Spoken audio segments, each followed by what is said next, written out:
Yeah, looking over starting in the American League, we have Seattle Mariners, Julio Rodriguez. He is a huge favorite, sitting at minus 145 at BetMGM, followed by Jeremy Pena of the Astros at plus 350. Bobby Witt Jr. was the early season favorite. He is sitting third at plus 500.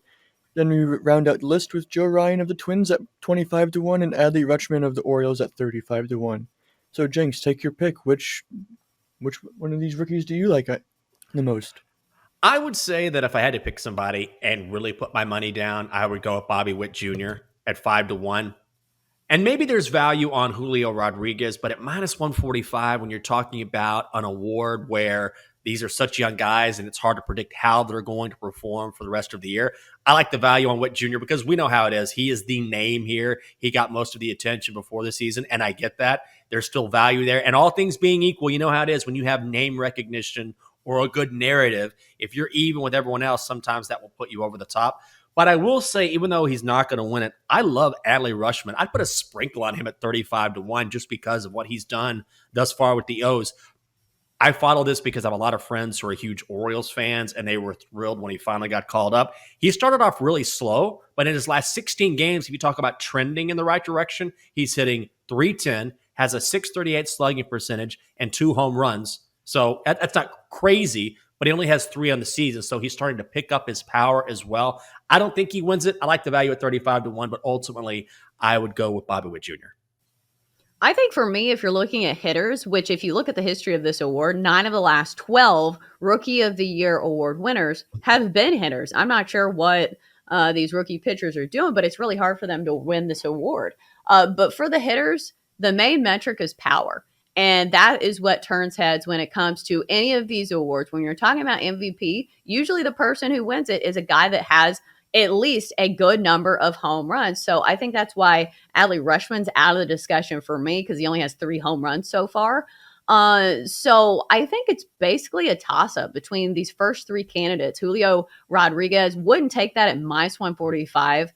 I think it's too volatile of a market to bet on a favorite with half the season left, especially when his numbers are pretty comparable to the other 2 guys who are right behind him, Jeremy Pena, the Astros, who just got in a collision with who was it, Jordan Alvarez last night. So maybe check on his health before betting on him.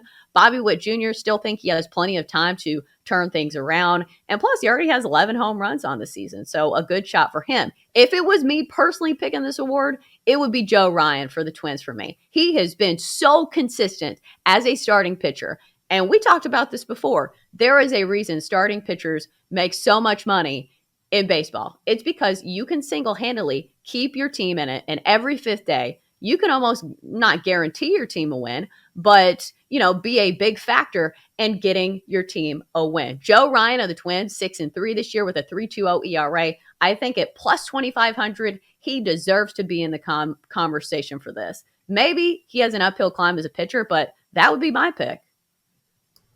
I love the praise you're giving Joe Ryan. I've been following him this year, and he's just been absolutely rock solid. You would never guess he was a rookie. He's 6-3. Like the Twins, I know some people weren't very high on them at the beginning of the year, but he's one of the reasons why they've been able to stay atop the AL Central despite all the injuries they've had to both their pitching staff and their lineup.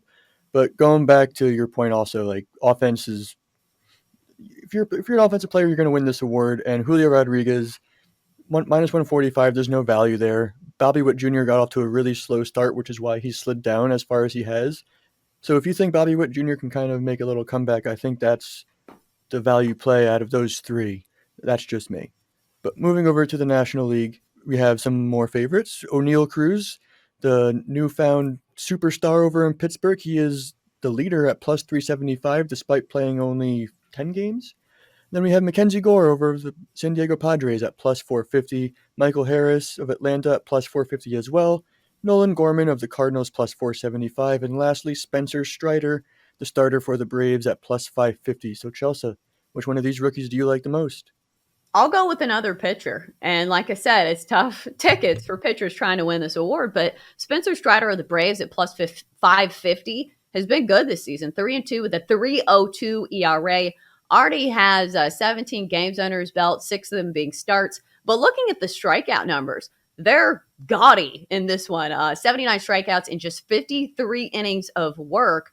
I'm not sure what K per 9 rate is there, but it's got to be really high. So a guy that's striking out a ton of batters, he's been pretty consistent. So I think when you're talking about consistency, usually it's the pitchers that have the upper hand, because think about batters and think about cold streaks. Even the best batters in all of baseball have cold streaks. So I think, especially rookies, they're not immune to this. So I am not willing to put my money on a hitter in this spot, just because none of these guys are tearing the cover off the ball. Like O'Neal Cruz, plus 375, is hitting 211 with one home run. Like, do you want me to put my money on him? Yes, he's exciting, but still, it's not a big enough sample size for me. I think I'll ride with a pitcher again.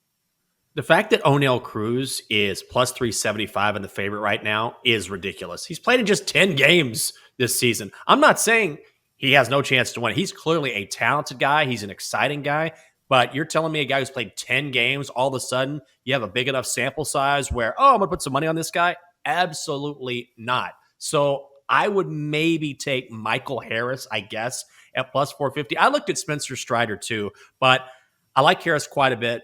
Batting 327, 3 home runs, 14 RBI in 29 games. Of course, it's always difficult to figure out how these guys are going to adjust throughout the season, because what will happen, particularly if you're a hitter, is that these pitchers will adjust to you and then you have to adjust back. And that's part of the process of learning. I like him at plus 450 because he's on a team that's going to win. He's right there with Strider, and he's also a good defender as well. I would maybe take a chance on him, but I like the contenders in the American League more than I like them in the senior circuit. I think O'Neal Cruz being the favorite says a lot about this National League market and how it's not very juicy, I guess you can say. Seiya Suzuki was minus money to start the season. He's at 18 to 1 right now. So I think that might be a decent value play if you think that he can kind of turn it around. But I loved what I saw from Spencer Strider on Sunday Night Baseball. I've loved what I've seen from Mackenzie Gore all season long. So those two are my 2 picks, I think. Yeah, I like those. Even though, like I said, I don't know why people don't want to give this award to pitchers. Maybe it's just because there hasn't been that many great pitchers. I don't know. When you look, I want to go back to American League Rookie of the Year for just a second, because when you see Julio Rodriguez at minus 145, and I said, oh, there's no value on that. But value is always something you should take into context, because sometimes you can have minus 145 and there is value. Sometimes there's not, depending on what you're betting on. Do you like the value on Rodriguez? I don't, just because we're talking about rookies here and they can always go sideways. Right. And if the numbers were more different across the board, it's just like I said, if you look at the numbers of those 3 top candidates, like they're all very similar. Jeremy Pena of the Astros hitting 275, Julio Rodriguez hitting 276, and Jeremy Pena just 2 home runs behind Julio Rodriguez. So yeah, he has the stolen bases. Maybe that's the deciding factor, because he does have 19 stolen bases this season. But I don't know. It's not a solid guaranteed enough deal for me to want to lay minus 145 and have that just pending in my account for a long time. That's the worst. Yes. Also, you have some pretty good futures in your account, so don't muddy those up, Chelsea. What do you have? Aaron Judge to lead the league in home runs and MVP as well? Yeah. So go Aaron Judge. Keep knocking those homers. Roll with those and don't worry about Rookie of the Year.